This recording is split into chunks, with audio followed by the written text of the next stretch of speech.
So when it comes to preparing our environment, we need to make sure that we understand why play is important, why we are creating this environment.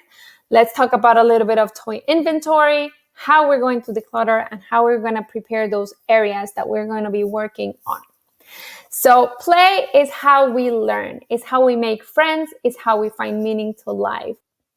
So play plays a super important role in a child's mind because the work of a child is play. That is how they deduce what's going on in the world. That's how they learn cause and effect. That's how they learn to share with their friends and how to take care of their toys and how basically they are part of our society as well.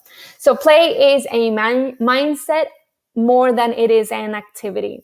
It's the playful mindset is an attitude to be open to experimentation, to make mistakes, to feel that curiosity and risk-taking. And it's a powerful tool for children to use. A play area needs to be a yes area. It needs to be a space where your child can experiment. It can build on that curiosity and explore.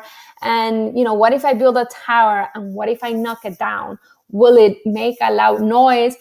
What if I throw it in the carpet? Is it gonna make a noise? Is it gonna be as hard as when I throw it on my table? So it needs to be a yes area so that they feel safe in taking those risks.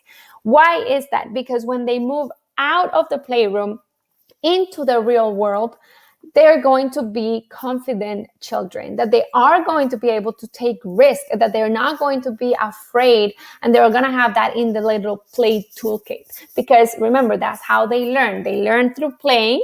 They were able to take that risk, and now when they go into the real world, can I jump off of this little rock? I can, and it just builds that inner confidence. So we want our children to have that. One thing that it is important is that play is child initiated and child stopped. So when you browse through a lot of those Instagram activities and even on my own feed, you'll see a lot of activities that have been presented. What play is not is if you say it is time for sensory and we're going to do sensory. And if the child doesn't want to do sensory, they get reprimanded like it is time to, do sensory. That is not play. Play needs to be, they have the sensory table. It's there for them to use. They have their art table. It's for them to use. They have their bucket of wagons and cars and roads, and it's for them to use. And they choose how they play when they play. That is child play. It is not guided in terms of a strict schedule.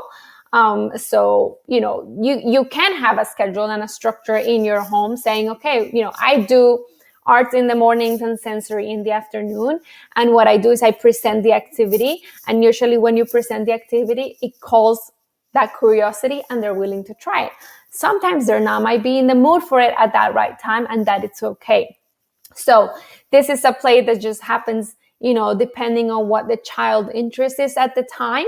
So if my child is into cars and trucks and all my activities are about rainbows and birds because it is springtime, well, he might not be that interested unless maybe they live through an experience where they see that, bird, and we go on a walk and we see a bird nest, and then we see the birds coming in, and maybe we see a little worm, and then we go home and I present an activity about the birds and the nest. He's going to be more willing to understand and connect the pieces, because when they're so little, they just don't have that imagination yet because they don't know what you're talking about. Why are you talking about birds and nests? Like, I've never seen that.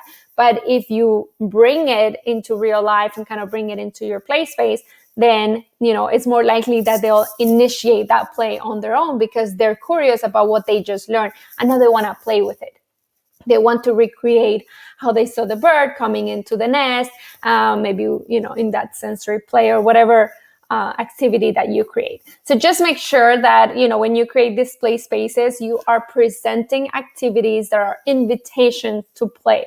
You want to make these invitations so on their own, they choose to play with things.